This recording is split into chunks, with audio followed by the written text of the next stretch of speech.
என்னுடைய பெயர் ரோஹிணி. நான் தென் மாவட்டத்தில் இருக்கும் ஒரு சிறிய நகரத்தைச் சேர்ந்தவள். என்னுடைய வயது 30 இருக்கும். எனக்கு 10 வயதில் ஒரு மகளும் உள்ளாள். கணவரின் பெயர் நாகராஜன். அவர் அங்கிருக்கும் நகரத்தில் ஆட்டோ ஓட்டும் வேலையை செய்து வருகிறார். எனது மகள் பிறக்கும் பொழுது எனது கணவருக்கு சுத்தமாக பிடிக்கவில்லை.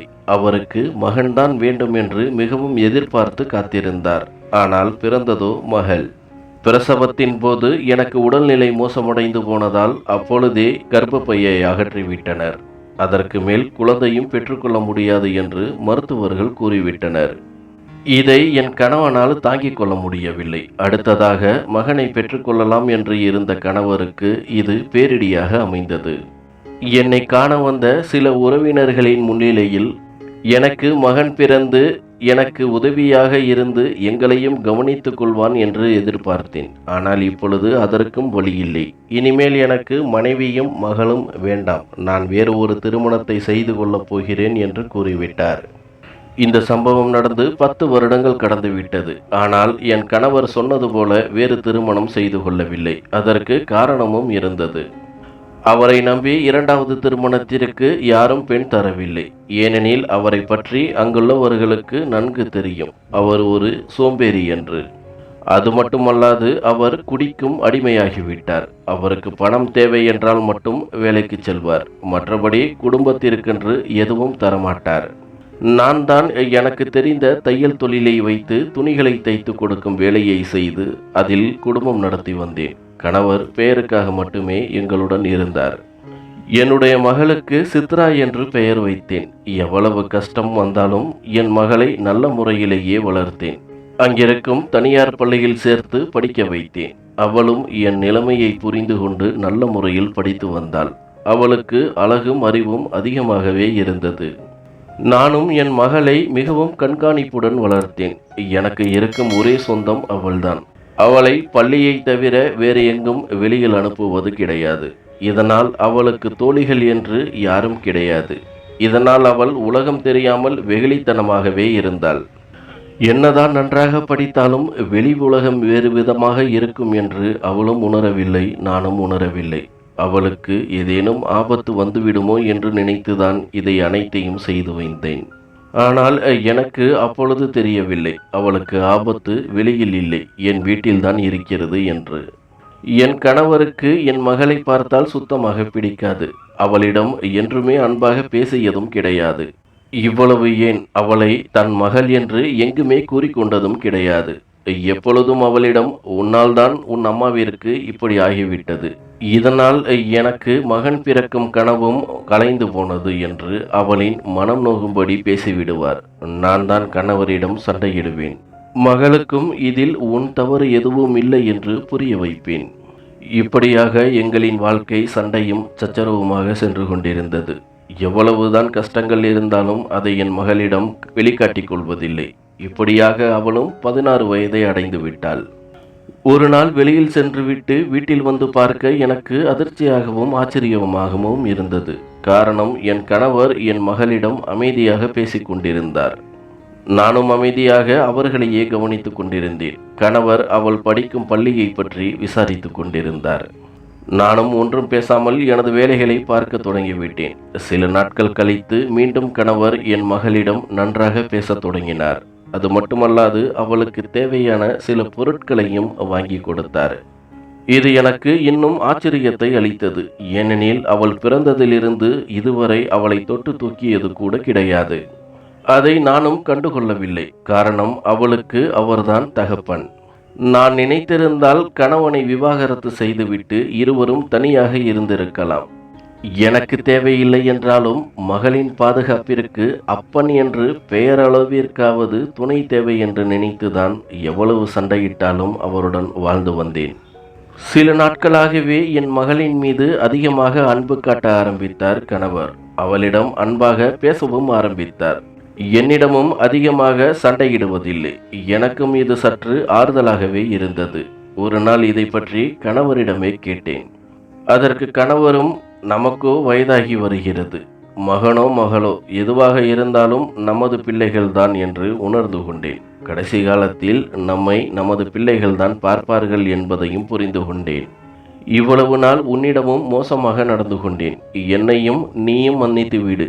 இனிவரும் காலங்களில் நான் நல்ல கணவனாக நடந்து கொள்வேன் என்று கூறினார். எனக்கும் அவர் கூறியதை கேட்டு சந்தோஷமாக இருந்தது. காரணம், என்னையையும் மகளையும் பற்றி புரிந்து கொண்டு எங்களுக்கு உதவியாக இருப்பார் என்று. ஆனால் அப்பொழுது எனக்கு தெரியவில்லை, நான் அவர் மேல் வைக்கப் போகும் நம்பிக்கை என் வாழ்க்கையை எப்படி திசை மாற்றப் போகிறது என்று. நானும் கணவரை முழுமையாக நம்பத் தொடங்கினேன். எனக்கு நன்றாக துணி தைக்க தெரியும் என்பதால் சிறிது தூரத்தில் புதிதாக திறக்கப்பட்ட ஆடை தொழிற்சாலைக்கு நல்ல சம்பளம் தருவதாக வேலைக்கு அழைத்தனர்.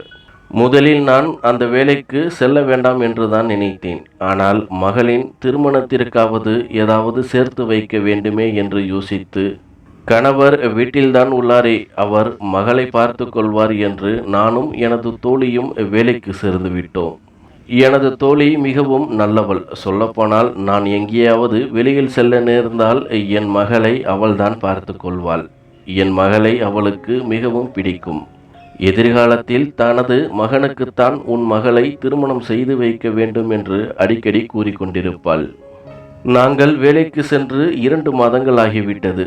அங்கு சில நேரங்களில் இரவும் சில நேரங்களில் பகலுமாக வேலை இருக்கும். நானும் அடிக்கடி மகளிடம் அப்பா சரியாக கவனித்துக் கொள்கிறாரா என்று விசாரிப்பேன். அதற்கு அவளும் மகிழ்ச்சியாக எனக்கு பிடித்த உணவு வகைகளை வாங்கி தருகிறார். அது மட்டுமில்லாது சில சமயம் வெளியிலும் அழைத்துச் செல்கிறார். அவருடன் இருக்க எனக்கு பிடித்திருக்கிறது என்பாள். எனக்கும் அது ஆறுதலாக இருந்தது. நானும் அவர் முழுமையாக மாறிவிட்டார் என்று நம்பினேன். சில மாதங்கள் வரை எந்த பிரச்சனையும் இல்லாமல் சென்று கொண்டிருந்தது. சில நாட்களாகவே மகளின் நடவடிக்கைகளில் மாற்றம் தென்பட்டது. என்னிடம் எப்பொழுதும் நன்றாக பேசும் அவள் இப்பொழுதெல்லாம் தனிமையில் இருக்க ஆசைப்பட்டாள். எப்பொழுதும் தனது அறையில் முடங்கி கிடந்தாள். நானாக சென்று எதுவும் பேச முயற்சி செய்தால் கூட நான் படிக்க வேண்டும் என்று அமர்ந்து விடுவாள். நானும் அதற்கு மேல் அவளை தொந்தரவு செய்வதில்லை. சில நாட்கள் கழித்து அவளின் உடல்நிலையும் சற்று மோசமாக தொடங்கியது. முன்பை போல இல்லாமல் சிரிப்பு என்பதே அவள் முகத்தில் தென்படவில்லை. அவளிடம் விசாரித்தால் கூட சரியான பதில் ஏதும் கூறவில்லை. ஒரு நாள் இரவு நேரத்தில் மிக மோசமாக உடல்நிலை பாதிக்கப்படவே நானும் எனது தோழியுமாக சேர்ந்து அவளை பக்கத்தில் இருக்கும் மருத்துவமனைக்கு அழைத்து சென்றேன். அங்கிருக்கும் பெண் மருத்துவர் எனக்கும் எனது தோழிக்கும் தெரிந்தவர்தான். சில பரிசோதனைகளை செய்துவிட்டு என்னையையும் எனது தோழியையும் அழைத்து பேச ஆரம்பித்தார் மருத்துவர். அவர் கேட்ட முதல் கேள்வியே என்னையையும் எனது தோழியையும் நிலைகுலைய வைத்தது. அவர் எங்களிடம், உங்களது மகளுக்கு யாரேனும் காதலன் உண்டா என்றுதான் கேட்டார். நாங்களும் அப்படி யாருமில்லை என்று பதில் கூறினோம். அதற்கு அவர், உங்கள் மகள் பாலியல் ரீதியாக மிக மோசமாக துன்பப்படுத்தப்பட்டுள்ளாள். அதனால் உடம்பாலும் மனதாலும் மிகவும் பாதிக்கப்பட்டுள்ளாள். தற்சமயம் பிரச்சனை எதுவும் இல்லை. உடல் சோர்வு காரணமாக உடல்நிலை சரியில்லாமல் ஆகிவிட்டது. அதற்கு தேவையான மருந்து மாத்திரைகளை கொடுத்துள்ளேன். அவளை நல்லபடியாக பார்த்து கொள்ளுங்கள். அவளுக்கு என்ன நடக்கிறது என்பதை கேட்டு தெரிந்து கொள்ளுங்கள். அதன் பிறகு என்ன செய்ய வேண்டுமோ செய்துவிடுங்கள். இப்பொழுது உங்களின் மகளை அழைத்துச் செல்லலாம் என்றார். அவர் அப்படி கூறியதும் எனக்கும் எனது தோழிக்கும் என்ன செய்வதென்றே புரியவில்லை. நாங்களும் ஊரில் யாரோ காதல் என்று கூறி மகளிடம் தவறாக நடந்து கொண்டுள்ளார்கள் என்றுதான் நினைத்தோம். பிறகு அவளையும் வீட்டிற்கு அழைத்து வந்தோம். 2 நாட்கள் வரை எதுவும் அவளிடம் கேட்கவில்லை. மகளின் உடல்நிலை சற்று சீரானதும் அதை பற்றி பேச ஆரம்பித்தேன். முதலில் மிக பொறுமையாக அனைத்து விஷயங்களையும் விசாரித்தேன். ஆனால் அவள் எதுவுமே வாய் திறக்கவில்லை. அமைதியாகவே இருந்தாள். எனக்கு கோபம் அதிகமாகி அவளின் கன்னத்தில் அறைந்து, நீ சொல்லவில்லை என்றால் நான் தற்கொலை செய்து கொள்வேன் என்று மிரட்டத் தொடங்கினேன். நான் கூறியதை கேட்டதும் அவள் அழ ஆரம்பித்தாள். எனக்கு ஒன்றும் புரியவில்லை. பின்பு அவளாகவே பேச ஆரம்பித்தாள். நீங்கள் வேலைக்கு சென்ற பிறகு சில நாட்கள் வரை அப்பா என்னை நன்றாகத்தான் கவனித்து கொண்டார். போக போக அவரின் நடவடிக்கைகளில் மாற்றம் தென்பட்டது. என்னை சில இடங்களில் தொடுவதும் சீண்டுவதுமாக இருந்தார். ஆரம்பத்தில் இது எனக்கு பெரிதாக தெரியவில்லை. ஆனால் இது போக போக அதிகமானது. ஒரு நாள் இரவு மது போதையில் வந்த அப்பா என்னை கட்டாயப்படுத்தி தவறாக நடந்து கொண்டார். நான் எவ்வளவோ தடுத்தும் என்னை முரட்டுத்தனமாக அடித்து வாயில் துணியால் கட்டிவிட்டு அவர் என்ன செய்ய நினைத்தாரோ அது அனைத்தையும் செய்து முடித்தார். பிறகு என்னிடம் உனது அம்மாவிடமோ அல்லது வேறு யாரிடமோ இதை பற்றி கூறினால் உன்னையும் உனது அம்மாவையும் கொன்று விடுவேன் என்று மிரட்டினார். அப்பொழுது நீங்கள் இரவு வேலைக்கு சென்று விட்டீர்கள். எனக்கும் உங்களை ஏதாவது செய்து விடுவாரோ என்று நினைத்து பயந்து அமைதியாகிவிட்டேன். ஆனால் அப்பா அதோடு விடவில்லை. நேரம் கிடைக்கும் பொழுதெல்லாம் என்னை கட்டாயப்படுத்த ஆரம்பித்தார். அவரிடம் தப்பிக்க முயன்றால் கூட அடித்து துன்புறுத்தி தனது காரியத்தை சாதித்து வந்தார். ஒரு கட்டத்தில் என் உடல்நிலை மிகவும் மோசமடைந்தது. அப்பொழுது கூட 2-3 முறை விடவில்லை. மிகவும் மிருகத்தனமாக நடந்து கொண்டார்.